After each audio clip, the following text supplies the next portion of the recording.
Your Majesties,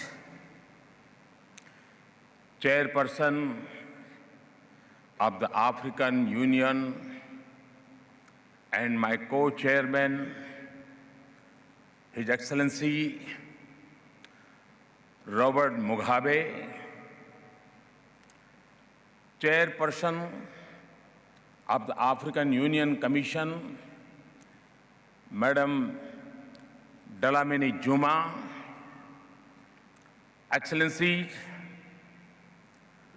the fabric of this world is richer because of the 54 sovereign flags of Africa. Today, their brilliant colors have made Delhi the most special space in the world. To the 41 heads of the state and government and the other eminent leaders, to the hundreds of senior officials, business leaders, and journalists from Africa, I say this: we are deeply, deeply honored by your presence today. To our visitors from the land where history began, humanity grew, and new hope rises. From the desert of the north, where the glory of human civilization shines through the shifting sands of time. From the south, where the consensus of our age has been forged. From Mahatma Gandhi to Albert Luthuli to Nelson Mandela. From the shore of Atlantic that has been at history's tragic crossroads and now at the frontiers of many successes. From our neighbors on the resurgent East Coast, from Africa's heart, where nature is generous and culture is rich. And from the sparkling gems of island states, a very warm embrace of welcome and friendship from India. Today, it is not just a meeting of India and Africa. Today, the dreams of 1/3 of humanity have come together under the one roof. Today, the heartbeat of 1.25 billion Indians and 1.25 billion Africans are in rhythm. We are among the world's oldest civilizations. We are each a vibrant mosaic of languages, religions, and cultures. Our histories have intersected since ages. Once united by geography, we are now linked by the Indian Ocean. The currents of the mighty ocean have nurtured the ties of kinship, commerce, and culture through centuries. Generations of Indians and Africans have traveled to each other's land in search of their destiny or by the force of circumstances. Either way, we have enriched each other and strengthened our ties. We have lived in the long shadow of colonialism, and we have fought for our liberty and our dignity. We have struggled for opportunity and also for justice, which is the African wisdom described as the prime condition of humanity. We have spoken in one voice in the world, and we have formed a partnership of prosperity among ourselves. We have stood together under blue helmets to keep peace, and we have fought together against hunger and disease. And as we look to the future, there is something precious that unites us. It is our youth. 2/3 of India and 2/3 of Africa is under the age of 35 years. And if the future belongs to the youth, then this century is ours to shape and build.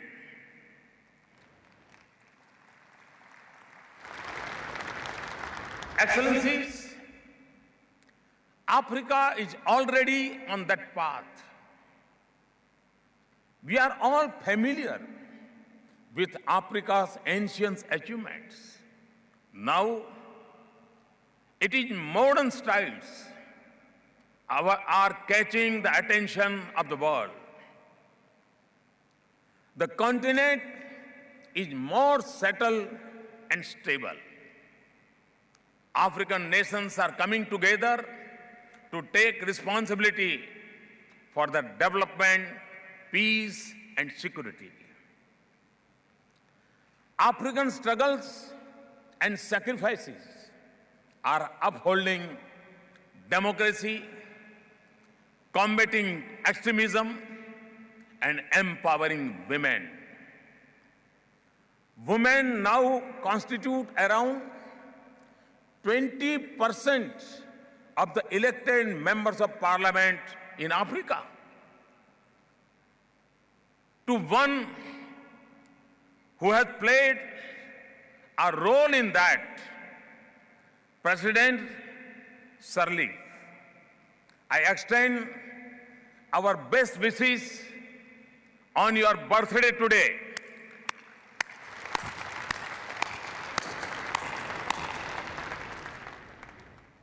Africa's economic growth has gathered momentum and has a more diversified base. African initiatives are replacing old fault lines with new bridges of regional economic integration.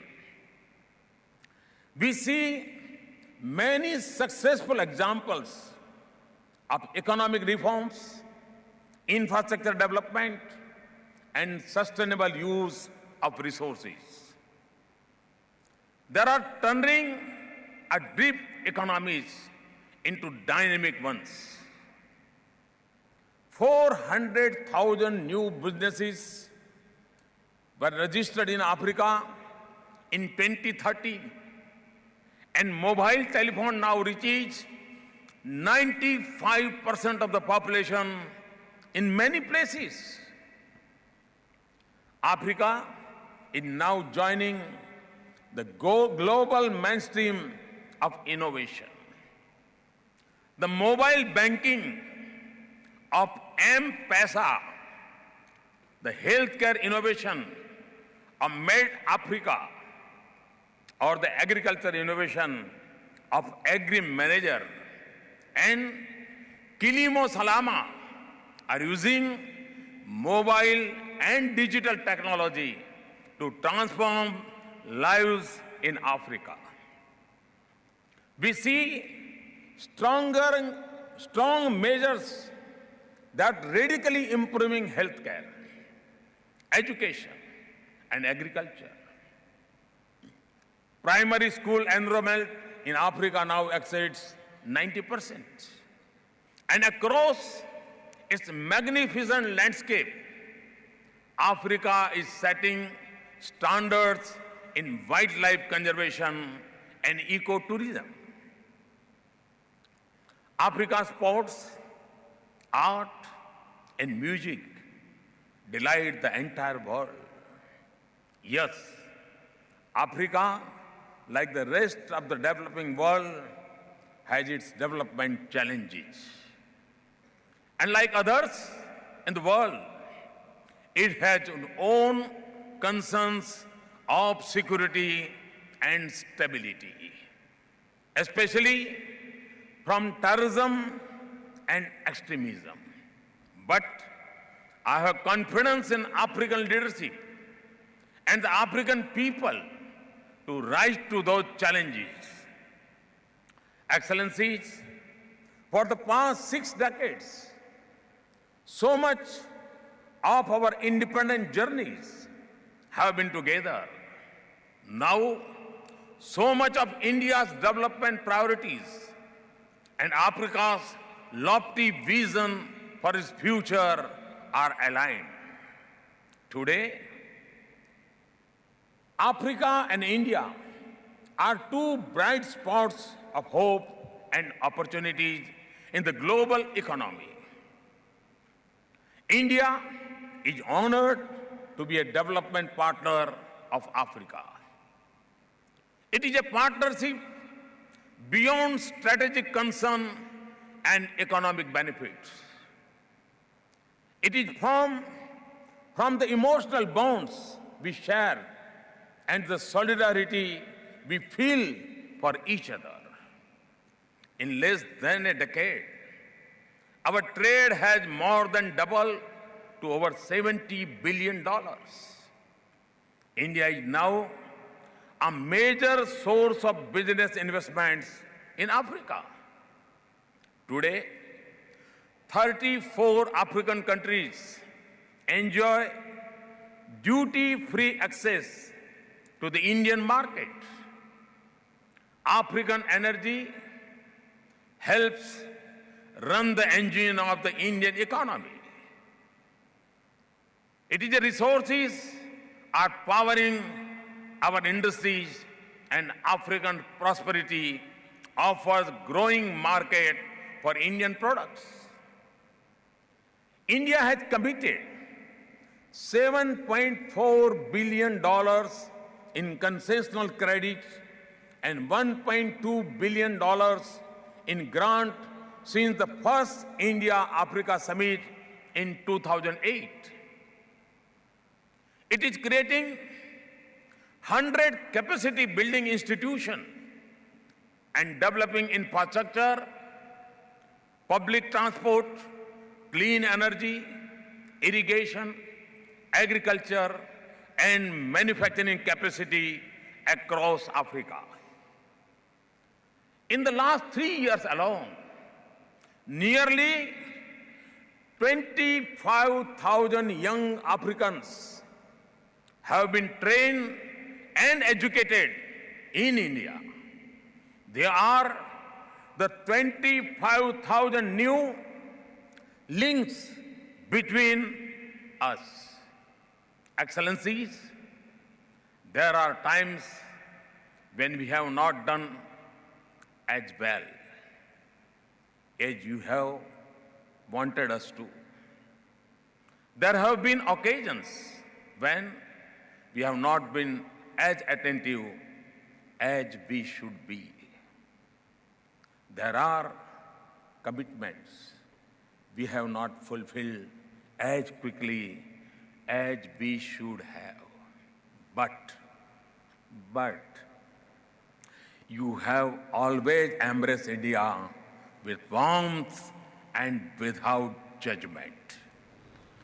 You have rejoiced in our success and taken pride in our achievements. And you have stood for us in the world. This is the strength of our partnership and our friendship. And as we travel on the road ahead, we will do so with the wisdom of our experience and the benefit of your guidance. We will raise the level of our support for your vision of a prosperous, integrated, and united Africa that is a major partner of the world. We will help connect Africa from Cairo to Cape Town, from Maracas to Mombasa. Help develop your infrastructure, power and irrigation. Help add value to your resources in Africa and set up industrial and information technology parks. Excellencies, as the great Nigerian Nobel laureate Wole Soyinka instituted, human entity remains in the primary asset in overall development.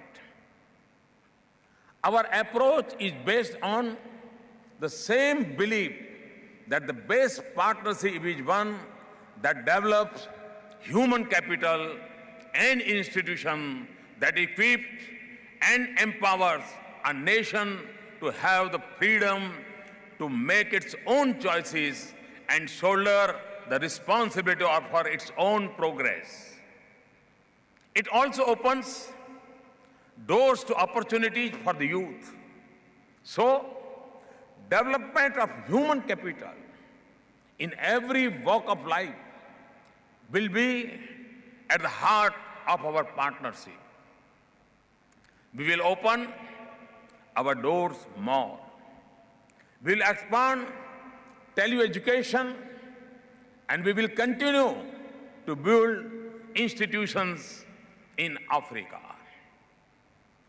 The Egyptian Nobel Prize winning writer Najib Mahfouz said, "Science brings people together with the light of its ideas and prods us towards a better future."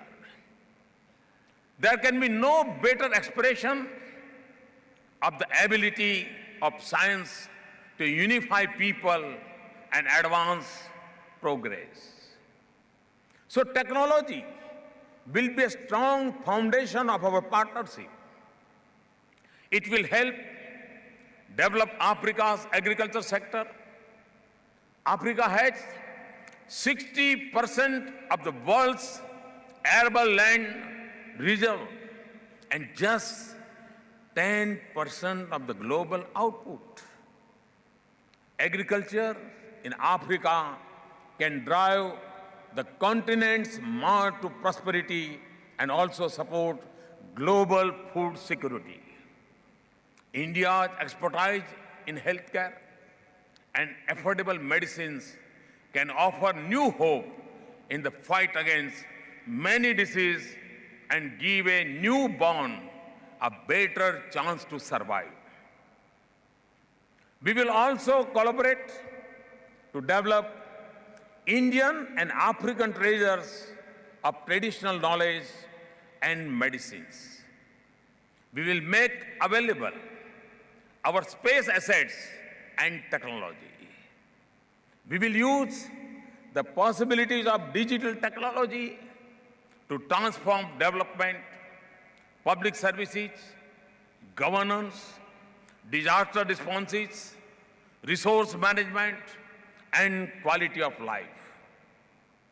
We will expand and extend the Pan-Africa e-network conceived by late President APJ Abdul Kalam, which links 48 African countries to India and to each other.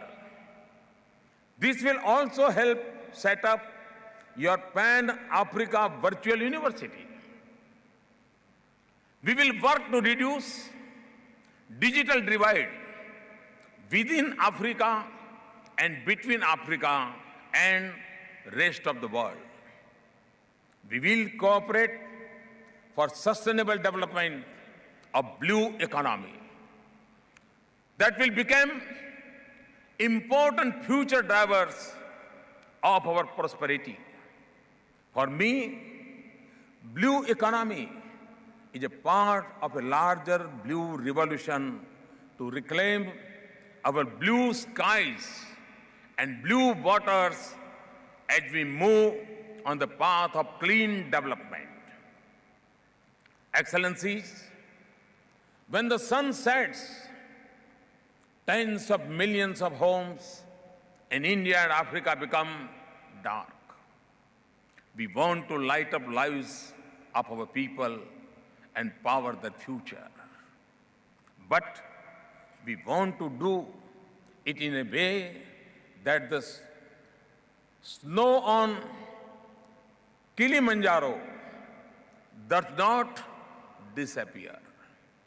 The glacier that feeds river Ganges does not retreat. And our islands are not doomed. No one has done less to contribute to global warming than India and Africa. No one can be more conscious of climate change than Indians and Africans. This is because we are the inheritors of nature's most precious gifts and of traditions that respect them the most. And our lives remain most connected to Mother Earth. We are each making enormous efforts with our modest resources to combat climate change. For India, 175 gigawatts of additional renewable energy capacity by 2022 and reduction in emission intensity by 33 to 35% by 2030 are just two aspects of our efforts. We will also deepen India-Africa partnership on clean energy, sustainable habitats, public transport, and climate-resilient agriculture. But it is also true that the excess of few cannot become the burden for many. So, when the world meets in Paris in December, we look to see a comprehensive and concrete outcome that is based on the well-established principle in the UN Convention on Climate Change. We will all do our part for it, but we also want to see a genuine global public partnership that makes clean energy affordable, provides finance and technology to developing countries to access it, and the means to adapt to the impact of climate change. I also invite you to join an alliance of solar-rich countries that I have proposed to launch in Paris on November 30 at the time of COP21 meeting. Our goal is to make solar energy an integral part of our life and reach it to the most unconnected villages and communities.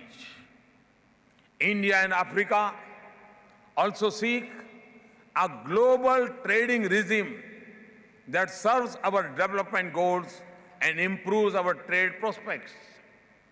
When we meet at Nairobi, ministerial of the WTO in December, we must ensure that the Doha Development Agenda of 2001 is not close, achieving these fundamental objectives.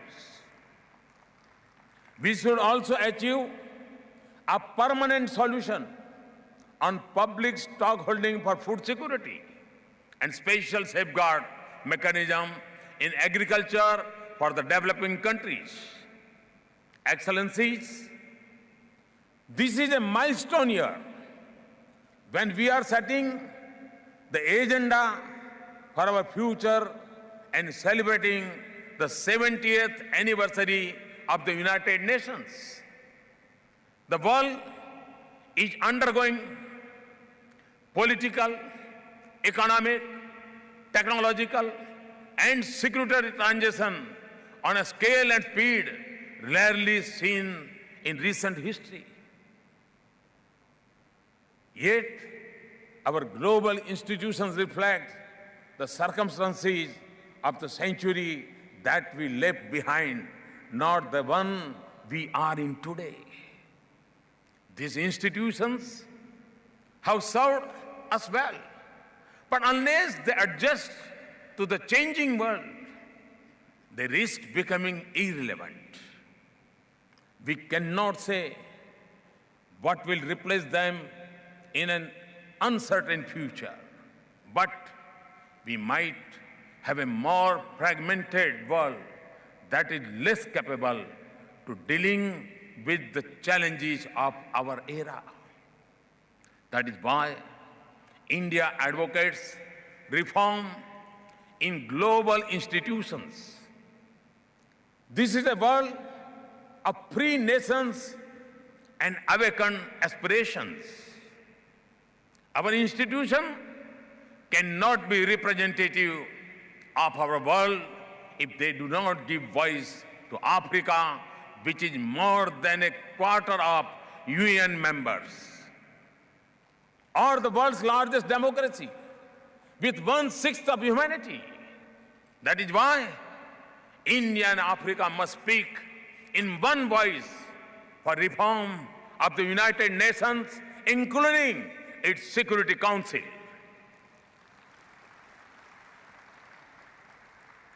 Excellencies, today, in many parts of the world, the light of a bright future flickers in the storm of violence and instability.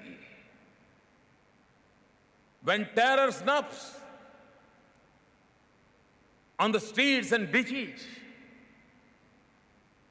and in malls and schools of Africa, we feel your pain as our own. And we see the links that unite us against this threat. We also see that when our oceans are no longer safe for trade, we all suffer together. And when nations are caught in conflict within, no one around remains untouched. And we know that our cyber networks brings opportunity but also carry huge risk. So, when it comes to security, distance no longer insulates us from each other. That's why we wish to deepen our cooperation in maritime security and hydrography, and countering terrorism and extremism, and why we must have a UN comprehensive convention on international terrorism. We will also provide support for Africa Union's peacekeeping efforts, and we will train African peacekeepers here and in Africa. We must also have a stronger voice in decisions on UN peacekeeping missions. Excellencies, from connecting lives to collaborating for our prosperity, from keeping our people safe to advantage our global interests, the agenda of our partnership stretches across the vast territory of our linked aspirations. To add strength to our partnership, India will offer concessional credit of $10 billion over the next 5 years. This will be in addition to our ongoing credit program. We will also offer a grant assistance of $600 million. This will include an India-Africa Development Fund of $100 million and an India-Africa Health Fund of $10 million. It will also include 50,000 scholarships in India over the next 5 years, and it will support the expansion of the Pan-Africa e-network and institutions of skilling, training, and learning across Africa. Excellencies, if this century is going to be one in which all humans have a life of opportunity, equality, and dignity, stand in peace with each other, and live in balance with nature, then India and Africa must rise together.